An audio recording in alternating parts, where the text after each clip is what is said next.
The following story is written in the perspective of a 10-year-old girl.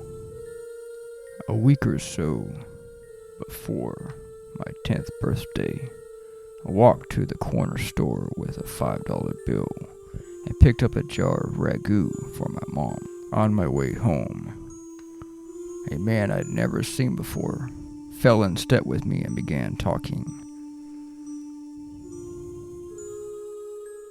"Hi," he said, cheerfully.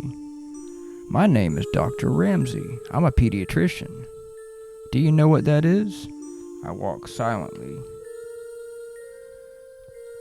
not replying and fervently hoping he would take that as a sign he should just leave me alone. Subtleties were not his strong suit, though, because he kept right on chattering. "Are your parents looking for a pediatrician for you?" "Of course.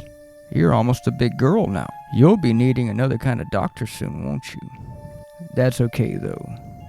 They can still bring you to me. Until then, what's your name? You have beautiful hair." "I was just on my way to get some suckers for my candy jar in my office. Do you like suckers?" Thankfully, we were nearing my house, so I ran forward, up the back steps and through the kitchen door. I didn't know it then, but that was the beginning of a very long, very scary ordeal. It didn't take long after that for Dr. Ramsey to begin showing up. At first, it seemed benign enough, at least to a kid. He would drive by nearly every day, smiling and waving. I told my mom, who said maybe it was on his way home from work. But then, the phone calls began. My dad called me into the living room and sat me down. He asked me about the day that Dr. Ramsey followed me home, and if I talked to him. He said I wasn't in trouble, but that I needed to tell him the truth. I told him, and he asked me if I was sure. I told him no again, and he frowned. "But then, how did he know your name?" "I don't know." But it turns out that was not all he knew. He knew my sister's name as well. Pretty soon, neither my sister or I were allowed to answer the phone. He called several times a day. At first, neither of us knew what to say. Then, one night, one of my brothers told us that Mr. Ramsey was telling my parents that he was going to hurt me, or later, my sister. Things got complicated after that. My dad had to call the police, but as this was before there were any stalking laws, there was not much they could do. They told my parents to call back if he had tried anything. My dad then called a friend from back in the day who was a cop. And for the next month, my dad's friend escorted me to and from school. Suddenly, life as I knew it was coming to a screeching halt. I couldn't walk to school alone. I couldn't play outside alone. When access to me was completely denied, things escalated. It was around this time that he began threatening my sister as well. Then one afternoon, my sister, two of my brothers, and my mom were all in the kitchen. One of my brothers saw a glimpse of someone in the garage. They'd seen him too. Dr. Ramsey came bolting out of the garage, my brothers chasing him. They ran all the way to Cherokee Park, where he lost them in the tree. In the wake of this, my parents called the police again, but nothing came of it. The only information they had was a description of a name that was almost certainly fake. A couple weeks go by. We woke to find our dog hanging from the side porch. She was a gorgeous saddleback German Shepherd, born the same day I was. We were all devastated, but there was no evidence that it was Dr. Ramsey, so there was nothing the cops could do. It was ruled accidental, but none of us believed that. His phone calls became more informative. In the meanwhile, he would talk about who was home and who wasn't. If my brother would say my dad was home, he would tell him who was really in the house. He also talked about the house itself, about the window in the kitchen he could easily open with a knife from the outside, even when it was locked, and about the French doors that connected to the living room in the porch, and how the lock could be finagled from the outside if you jiggled it the right way. That night, my dad put some carpenter nails at the bottom of the French doors until he could get a new lock. Despite all this, my parents had to go to a company event for my dad's work. Their brothers were out roller skating. My sister was on the phone with her best friend. My little brother was on the floor asleep. I was watching Devo, and it was late. Suddenly, the top of the French doors swung inward, and in the few milliseconds before the nails in the bottom caused them to snap back, I could see his silhouette. My sister whipped the phone at the television and ran upstairs. About halfway up, we realized our younger brother was still asleep on the living room floor.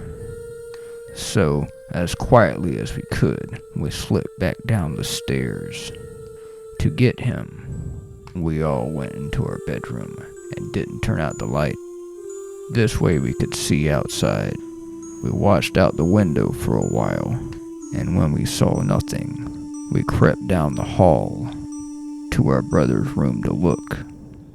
We looked down and could see there was somebody standing at the back door. He knocked loudly. "What do you want?" my sister asked through the window.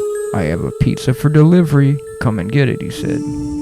She scoffed at him, declaring she was not stupid.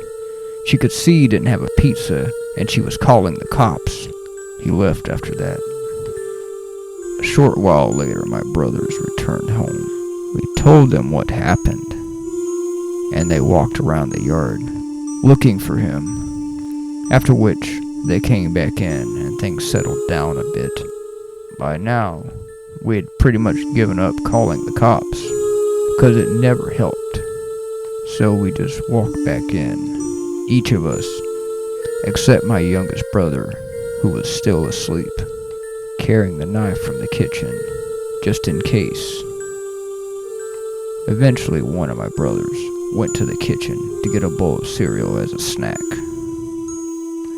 You know the sensation you get when you feel somebody's watching you? He had it in spades. He kept looking around the kitchen, through the doorway, into the dining room, at the windows. He didn't see anything, but he could still feel eyes on him. So he went closer to the door to try to see, to get a better look. The kitchen lights were reflecting on the door, so he couldn't see out. He stepped closer, then closer again, until he was right up to the door, then cupped his hands on either side of his head so he could see. There, on the other side of the window pane, was Dr. Ramsey, smiling back at him. He turned to yell at my older brother. Then he looked again. He was gone. They went out again to look for him, but didn't see anything.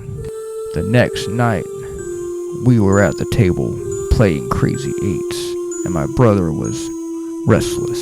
My sister asked him, "What's wrong?"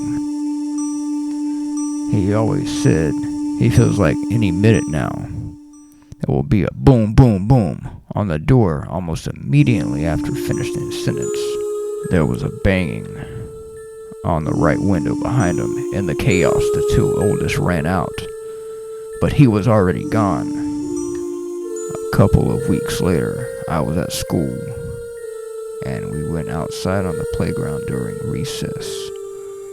I was swinging upside down, where I saw that now familiar blue Ford Galaxy cruising by. There he was, smiling and waving again. Called my name, and I ran up to the teacher and told her. The school had been told all about Mr. Ramsey, and she took me inside right away and called my mom. The same day, my mom had gotten a call from the school office asking her to verify if my dad was going to pick me up. As he called to say he was on his way, he wasn't. Not long after that, I woke up one night, thirsty. I went down to the kitchen to get a drink, and there, sitting in the dark, was my dad. With a gun on the table, he was tired of the police, waiting for Dr. Ramsey to try something. He was tired of his children being terrorized. He was tired of being afraid every time he left for work that something would happen to us when he was gone. I sat with him for a time, watching, before he sent me back to bed. These events, and many more, took place over the period of 18 months. Then, as suddenly as it began, it was over. He had vanished from our lives, the phone calls, the drive-bys, with all the creepy waves and everything. For a long time, during and after the Dr. Ramsey days, I would have recurring nightmares, in which I would wake up to find him standing over me as I slept. It took a long time before I felt like a kid again. I found out years later that when he was calling, Dr. Ramsey would tell my parents he was going to do all kinds of unspeakable things to me and later my sister, and that there was nothing they could do about it. I don't know what happened to him when he disappeared. I didn't know if he was in a car wreck, locked in prison, in a coma, but sometimes I wonder if the wait ended for my dad when he was sitting in the darkness one night. I don't know. I'm not sure I want to know.